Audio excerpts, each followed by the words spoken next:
So the number of medical tourists, there is a report which says the number of medical tourists in Dubai rose to 691,000 in 2023 on the back of health system improvements, advanced technology, and competitive pricing.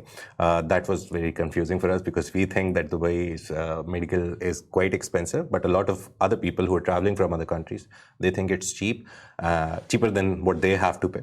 So according to the Dubai Media Office, medical tourists spent collectively AED 1.03 billion on the healthcare services. So the countries, the people from which they came from, 33% of the tourists, medical tourists, came from Asia, 28% traveled from the Arab and GCC countries, and 23% came from Europe and CIS countries. So that's a big number, I guess. A lot of people are moving to Dubai to get their medical done. And as you previously said, it's surprising to me because in my view, if without insurance, medical care can be very expensive, but maybe compared to where other people are coming from, then it makes sense to come here for medical treatment. And we do have really good facilities and hospitals. Because I remember I went for some ear thing, and the fees of the doctor was 500 dirhams,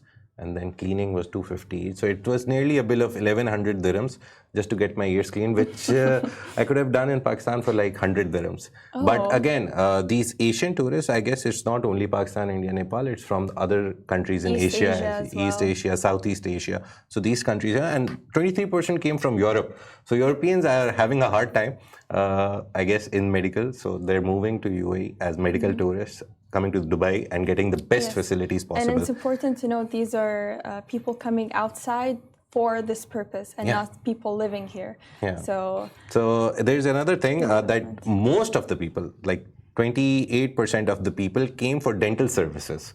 So that was an interesting number that I read. And 27% came for dermatology, for their skin. Oh, yeah, I guess I can comment on that. And I think one of the most famous dermatologists are in Dubai, Dubai-based, and there's one that I once went to, and it usually takes a very long time to set up an appointment because of how famous he is, but he is very good at his job, and I think that attests to most dermatologists in the country. They are very good at what they do, so that is so it's not only the businessmen, investors, big companies moving to Dubai and the UAE. It's also the doctors, engineers. They're also moving to the UAE for the safety and security of the city and the country, and for the world-class infrastructure, and also now, according to these numbers, world-class health facilities. And lastly, it was gynecology. So it's 29% for dentistry. Big number. Dentistry. And dentistry is considered, I guess, the most expensive one out of all of them. Like normal treatments take like 1,200, 1,500 dirham. Dentists are very expensive. Yeah. One molar can cost you around 500, 600 dirhams, one extraction. So hopefully we'll see more tourism coming, health tourism coming. Yeah, so let's move on to our main stories of the day.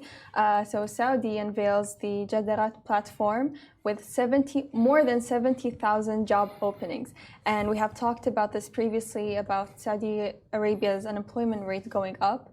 So to have a platform that has... The citizens can come onto it. Yes, so it's very accessible for citizens. So they launched the Unified National Employment Platform, which is Jadarat, and it's going to offer more than 70,000 job opportunities in many different sectors, and it aims to simplify the job search process to make it easier for people, for citizens, and to also simplify talent acquisitions for employers. So it's both for the employees or people who are seeking employment, and also for people who are who want people to come into their company, basically. So Jadarat will be managed by the Saudi Human Resources Development Fund, HADF, and the platform supports the kingdom's broader initiative to develop local talent and improve workforce efficiency. This reminds me of a Bloomberg report I was reading in the morning. Gulf sovereign wealth funds, which are majorly led by PIF Saudi, Fund and the Saudi Sovereign Wealth Fund and Abu Dhabi Investment Agency that we always talk about, ADIA. So they have nearly $4 trillion in combined assets overseas and are driving a shift away from the traditional 2 and 20 fee structure. At the Wall Street, 2 and 20 is that 2% is the services fees that the company charges for asset management, and 20% is the out of the profit that they take. So it's a 2 and 20 fee structure right now at Wall Street. But these sovereign wealth funds, the Gulf sovereign wealth funds, they're trying to negotiate lower fees because they have so much money in wealth and assets there that now they're bringing it down to 1.75 and 15% from 2 and 20. So it's a major shift which is being done by the Gulf countries, and these deals, this part relates to Jadarat because I remember that when they're making these deals, they also add a lot of benchmarks in it. So it's like you can always negotiate for economic diversification. When you put in your money in another country, you tell them that your assets should be diversified, and by opening local offices and hiring and training local talent. So this is one of the things that they're including in their contracts, to train their local talent. So eventually they don't have to rely on foreigners coming in and doing the job for the country. So the local people can do it. And I think most GCC countries are aiming for that. So Saudi Arabia is the largest market has the largest economy in the GCC region, the Middle East. So it's very good that they're striving to have the best employment or the best job market out there, and we recently did that report that the Arab world has a very low they had a very low employment rate this year in the first half of 2024 especially. So a lot of Arab countries are suffering, the Arab youth is suffering from unemployment, and this initiative by Saudi shows, and Saudi was one of the growers in that number. Saudi, UAE, Qatar, these were the countries which did good, but the other Middle East countries, the Arab countries, did not do well. So this shows that this is an initiative that other Arab countries can follow, and then unemployment for the youth can be reduced. There are expectations that it will come down from 28% to 27.5% in 2025, but that's not a very big number. That's not a very big reduction. But it's a progress at least, you know. So most probably by 2030, Saudi Vision will also help develop the Arab world as well. It's not only for Saudi, because Saudi developing helps Middle East as well. Yes. So let's move on to our second story. AngelSpark invests in HeroGo, expanding its portfolio to 7 startups in total. So AngelSpark is a Dubai-based venture capital firm, and it's made a strategic investment in HeroGo, which is a food tech subscription platform, and which focuses on reducing food waste.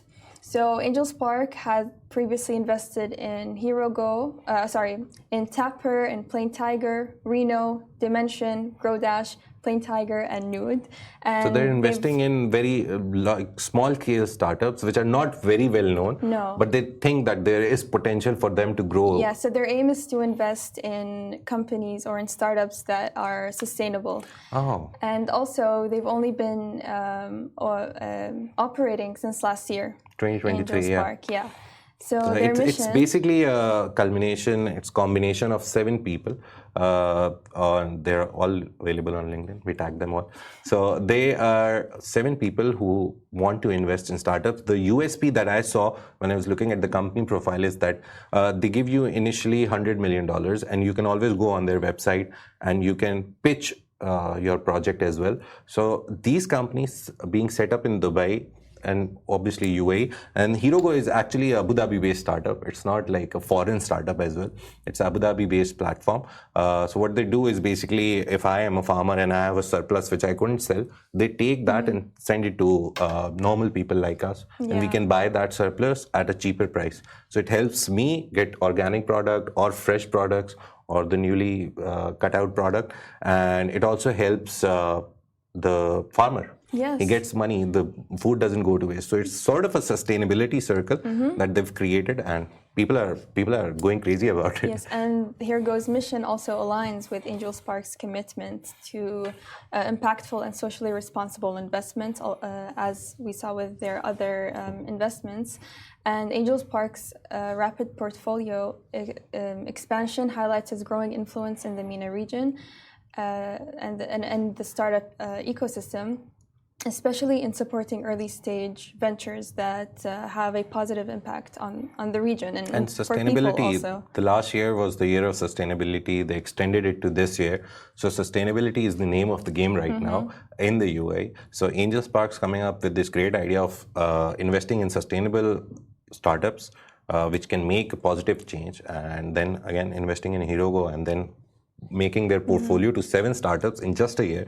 It's a very good sign for the startup industry and for investors that it's not a dry market. You can always come in and always invest. You'll always find a startup worth investing in.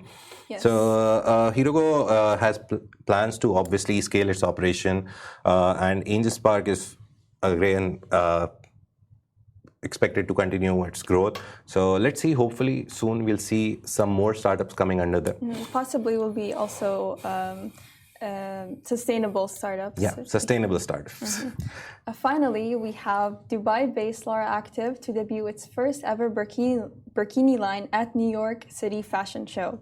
So Lara Active is a Dubai-based women's modest activewear brand, and it will debut its first ever Burkini collection at the prestigious New York Fashion Show on September 4th.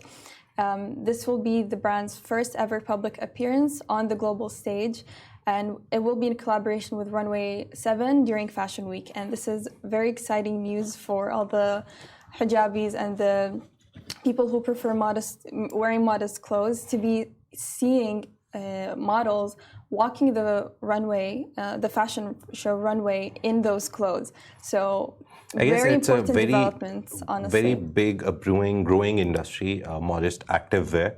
The big brands, Adidas, Nike, we've seen they've done it. Yeah. But on the local scale, in the regional landscape, it's good that more brands are coming forward, more local brands are coming forward. Yes. So this is a Dubai-based setup, and we recently did a story about them, that they created an augmented reality campaign during the Paris 2024 Olympics. What happened was that the French government banned their athletes from wearing any hijab or any head cover during the events when they were participating in the Paris 2024 Olympics. And what they did was they put a hijab on the, I don't remember the name of the statue. It's the Liberty statue, Yeah, France's it's Liberty a sign statue. of liberty for women. So it used inspiration from that, but to create a hijab. And I think it's a very good step in defiance, I showing have the name defiance here, yes. to the Olympics ban. So, do you have the name of it? Yeah, I have the name. Okay, It's just here. give us 1 second for Yeah. Majid to So search out the name. the campaign was called Firjab. Yeah, the hijab ban reimagined the symbol of French liberty, Marianne, wearing a hijab, promoting freedom of expression of women in sports. So when you turned your camera on and you went to the filter, the lady Marianne, the statue, which is like a Statue of Liberty, but in France's version. in France's version of Statue of Liberty. So she started wearing a hijab. So it was a very good campaign to show that women have the right to choose. Yes. It's their choice, whatever they want to wear. They want to cover their hair, they don't want to cover their hair. It should be a women's choice, not the government. Like the French government banned them from wearing it. So it was a good moment. The hashtag was Sport a Hijab. Yeah. And now they going to the New York City Fashion Show. It's a great sign. It's a great growth of a brand. Yes, and I think that this debut will set new trends for future modest fashion wear in the fashion world, especially in such a prestigious fashion show. So And there is also one point. Lara Active is a very ethical brand. They market it that they're an ethical brand. Everything is sourced and produced in Dubai. So they don't go out cheaper markets. They produce everything and is source. local. Yeah, Local everything made. about it is local. The owner, Lara Fauzi, she's also very active on the brand itself's page. She's usually posing her pictures with the hijab and everything. So it's a good thing. She's actually a Muay Thai fighter. Really? Yeah, she's a Muay Thai fighter. She's, I guess, competed in the UAE nationals as well. Wow. I tried to find her nationality. I couldn't, to be honest. Sorry, but she is a fighter. Fighter in spirit and a fighter Exactly. in real life as well. So let's hope that her brand grows. Let's hope more Dubai-based brands grow, and we can tell the stories to you. And this is it from today. There's a roundup that I'm trying to do. So what we did today was we're doing it for the first time. So what we did was we talked about how a lot of medical tourists are coming to Dubai. Then we talked about Jadarat, a Saudi platform, and we talked about how AngelSpark, a company which started in 2023, has already 7 startups under it, and HeroGo is the latest one, and Lara Active, which we recently talked about, Thank you, is everybody. doing a Thank you, debut. everybody, for joining us. Make sure to tune in tomorrow and every weekday at 10 a.m. Also, you can find the podcast, you can find the show on the Apple Podcast, as well as other social media channels like Instagram.